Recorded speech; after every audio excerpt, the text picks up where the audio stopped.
Hit TV YouTube channels లో మీ వ్యాపార ప్రకటనలకు మరియు ప్రమోషనల్ ఇంటర్వ్యూస్ కోసం వెంటనే సంప్రదించండి.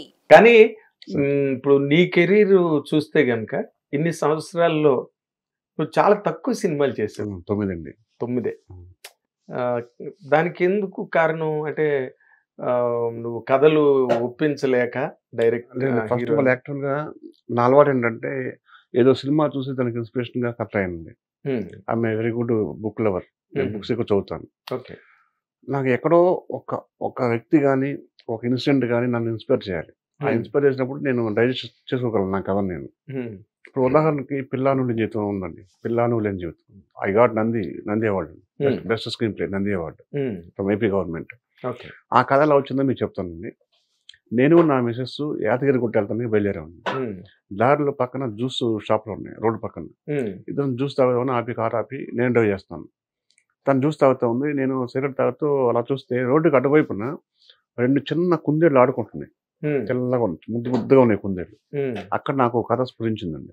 ఎలా ఏదో ఆలోచిస్తూ ఉంటాం కదా, ఈ 2 కుందేళ్ళు చక్కగా ఆడుకుంటున్నాయి, ప్రేమించుకుంటున్నాయి, ముచ్చట్లుగా ఉన్నాయి.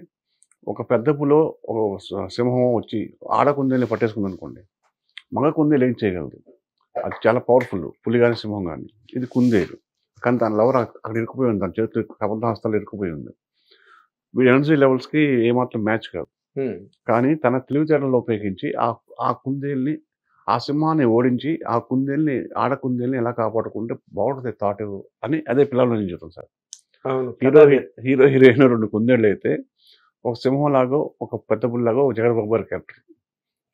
అట్లా నేను నాకు ఎక్కడో ఒక ఇన్స్పిరేషన్ రావాలి సార్. ఒక ఇన్సిడెంట్ కావచ్చు, వ్యక్తులు కావచ్చు, ఒక ప్లేస్ కావచ్చు, దానికి నా టైం పడుతుంది.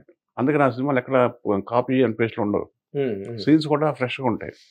ఉదాహరణకి మీరు తిరగబడ స్వామి చూడండి, విలన్ ఇంట్రడక్షన్ మనకి ఇన్ని వేల సినిమాలు వచ్చాయి కదండి. ఏ ఒక్క సినిమాకి పంతం ఉండదు. అది నాకు ఎక్కడి నుంచి వచ్చిందంటే, అప్పుడు నేను పుట్టలేదు సార్, మా రైస్ మిల్ మా తాతయ్య గారిది. అక్కడ దొంగలు పట్టారు. ఎందుకంటే అప్పుడు వడ్ల బస్తాలు, ధనియాల బస్తాలన్నీ బయట ఉంటాయండి. దానికోసం దొంగలు పడ్డారు నైట్. అది ఎలా, మా మేనమామ సదాశివరావు గారు పడుకున్నాడు బయట, ఆరుబయట పడుకున్నాడు కదా అప్పుడు. ఆయనకి మట్టి కట్టలు పడుతుంది పైన. మట్టి కట్టలు అది మాది అప్పటికి ఊళ్ళో లాస్ట్ ఇల్లు సార్.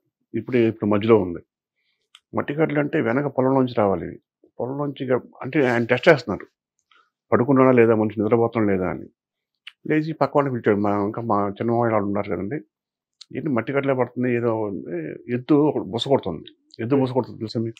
ఎద్దు బుస కొడుతుంది ఏంటి అని చూస్తే, బ్యాట్లెట్ వేసుకు చూస్తే పత్తి కట్టలు ఉంటాయి మన విలేజ్లో. పత్తి పొలం అయిపోయిన తర్వాత పొయ్యిలో పెట్టుకోవడానికి దాన్ని ఒక మండీలాగా పెడతాం. దానికి మా ఇంటి గోడకి మధ్యలో ఒకడు ఇరుక్కుపోయి ఉన్నాడు, అలా దాన్ని దూరిపోయి ఉన్నాడు దొంగ. వీళ్ళు ఎవరైనా వాడిని పట్టుకోలే లోపు వాడిని తోసుకుంటూ వాడు వెళ్ళిపోయాడు, పట్టెడు వెళ్ళిపోయాడు వాడు. ఇంకా ఆ పక్క వాళ్ళు ఈ పక్క వాళ్ళు అందరూ వచ్చి ఏంటంటే ఇట్లా పలానా దొంగలు రూమ్లో దొంగలు పడ్డారు, ఇప్పుడు మన ఇంటి చూసాము. అది ఎప్పుడో మిడ్ నైట్ అండి. అప్పుడు సురభి నాటకాలు వేసేవాళ్ళు అంట ఊడల్లో. సురభి నాటకాలు పాపులర్ కదా. అవునండి. ఆ సురభి నాటకాలు చూసి వస్తున్న వాళ్ళు కళ్ళాల్లో పడుకుంటారు కొంతమంది కుర్రోళ్ళు, ముళ్ళు కర్రలు అవి పట్టుకొని, అంటే మిరపకాయల కోసం కాపలా కోసం. వాళ్ళు చెప్పారు, ఇలా దొంగట పడ్డాడు, మీరు కాపలాకి వెళ్తున్నారు, జాగ్రత్తగా ఉండండి. అలాగే అన్న చెప్పి వాళ్ళు వెళ్ళిపోతే కొంచెం దూరంలో వీడు కరెక్ట్గా వాళ్ళు కనిపించాడండి. రోడ్డుకి ఇటువైపు ఉన్నాడు, అటు దాటాలి వాడు. ఏదో వెహికల్ పాస్ అవుతా ఉంది, వాడు దాటలేకపోతున్నాడు. వీళ్ళు దగ్గర వెళ్ళిపోయారు. అటు పడుకున్నాడు, ఇది మగవాళ్ళగా యాక్ట్ చేస్తున్నాడు. ఎవడన్నమాట కొడకాన్ని పాటను కొడితే అమ్మా అన్నాడు. తీసుకొచ్చి మా రైస్ మిల్ దగ్గర కట్టేశారు. మా పెద్ద గారు కర్ణం అండి. పొద్దున్న దాకా వీడిని కొడతానే ఉన్నారు. ఆయన పొద్దున వచ్చాడు. ఒకసారి వాడు షర్ట్ తింటారు అన్నాడు. తీస్తే వాడికి అన్ని ఘాట్లు అండి. వీడు సెటిల్మెంట్ వాడు అని చెప్పాడు. అంటే స్టోర్పురం దొంగ అంటే అనుభవం ఉంది, పెద్ద అయింది. వీడిని ఇలా కాదురా, నేను వదిలేకూడదు ఇలాగా అని రైస్ మిల్ కదండి, బండి తెప్పించి ఎద్దులు కట్టి ఒక 100 బస్తాలు పైన వేసి బరువు వేసి వాడిని చక్రంకి ఇలా చుట్టూ కట్టారు. కట్టి హంటర్ తీసుకొని ఈయన ఎద్దులు కొట్టాడు. కొడితే బండి చక్రం ఇలా తిరిగితే పట్ పట్ పట్ పట్ వాడు ఎంపులన్నీ ఇరిగిపోయినాయి. దీన్ని నేను విలన్ ఇంట్రెస్ట్ వాడాను తిరగబడ స్వామిలో. ఎప్పుడు మెమొరీ. అవును సార్, ఇంకా నేను పుట్టలేదు అప్పుడు. అదే అండి, ఎప్పుడు ఎవరో చెప్పగా మా అమ్మమ్మ గారు మా తాతయ్య వాడు చెప్పేవాళ్ళు, అదే అదే చెప్పగా విన్నవి అవన్నీ. చెప్పగానే సార్. అలా అలా కొత్తగా సీన్స్ క్రియేట్ చేసుకోవడం నాకు టైం పడుతుంది. ఓకే. అంటే ఆడియన్స్ కూడా కొత్త ఫీలింగ్ ఉంటుంది సార్. ఇంకొకటి వేరే సినిమాలో అన్ని సినిమాల్లో హీరో హీరోయిన్ వెళ్ళి ఉంటాడు. మన దాంట్లో కొత్త ఏంటి అంటే ఒకవేళ కథ పాత అయితే సీన్స్ కొత్తగా ఉండాలి, సీన్స్ పాత అయితే కథ కొత్తగా ఉండాలి. ఏదో ఒకటి కొత్తదనం ఉంటే కానీ వాళ్ళ ఆడియన్స్ మనం గ్రాప్ చేయలేకపోతున్నాం. అది ఆడియన్స్ ఒక న్యూ అప్రోచ్. అవును సార్, అవును సార్. అదే దానివల్లే ఎక్కువ నీకు టైం పెట్టేస్తా పట్టేస్తుంది సినిమాకి అవును సినిమాకి సార్, మధ్యలో. అవును సార్, అవును సార్. బట్ నీ ఫస్ట్ సినిమా మనసుతో అండి. మన ఫస్ట్ సినిమా చేసినప్పుడు అసలు అలాంటి సినిమా నీ దగ్గర నుంచి వస్తుందని ఎవరు ఎక్స్పెక్ట్ అవును, అందరూ యాక్షన్ ఎక్స్పెక్ట్ చేశారు. ఎవరు ఎక్స్పెక్ట్ చేయలే. మరి అలాంటి సినిమా ఎత్తుకున్నావు ఎందుకు ఫస్ట్? అంటే యాక్చువల్గా రివర్స్ అయింది సార్. నేను ఒక పెద్ద స్టార్ హీరోతో యాక్షన్ సినిమా చేయాలి, అది మిస్ అయిపోయింది. ఎవరా స్టార్ హీరో? ఇప్పుడు వద్దులేండి. ఏం చెప్పలేదు ఇవాళ రేపు అన్ని బట్ట బయలు. అంటే ఎన్టీఆర్తో చేద్దాం అనుకున్నాను సార్. జూనియర్ ఎన్టీఆర్. ఎన్టీఆర్తో చేద్దాం అనుకున్నాను. కథ కూడా రెడీ చేసుకున్నాను. ఈలోపు వినయ్ స్టార్ట్ అయిపోయింది. అది స్టార్ట్ అయిపోయింది. నా కథ మళ్ళీ వెళ్ళి అప్పుడు చదువుతాం అనుకుని ఇంకా మెరుగులు తిప్పుతా ఉన్నాను. అందుకని నాకు టైం పట్టింది. ఈలోపు భవ్య ఆనందప్రసాద్ గారు ఆర్టిస్ట్ ప్రసాద్ బాబు గారి ద్వారా నాకు పరిచయం అండి. ఆయన తీసుకెళ్ళి ఈలోపు నాకు ఈ తరంలో కథ చదువుతా ఉంది బాబురావు గారితో.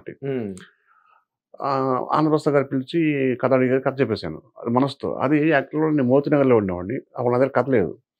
మోతీ నగర్ నుంచి భవ్య ఆఫీసు రోడ్ నెంబర్ 45. ఈ లోపు ఏదో చిన్న థాట్ ఫామ్ అయింది, అది చెప్పేసిన వాళ్ళకి ఈవెంట్కి అడ్వాన్స్ ఇచ్చారు. అదే లవ్ స్టోరీ అప్పటికప్పుడు అయిపోయింది. అది నేను బాబురావు గారి దగ్గర సరే ఇలా జరిగిందంటే అబ్బా మంచి డైరెక్టర్ నేను ఇంట్రడ్యూస్ చేద్దాం అనుకున్నాను. సరే పోనీ అది కూడా మంచి బ్యానర్ మనం తర్వాత చేద్దాం అన్నారు. అట్లా అంటే బుడిబుడి నడకలతో నడిచిన సినిమా అది. యాక్చువల్ నా తప్పే, నాకు అంత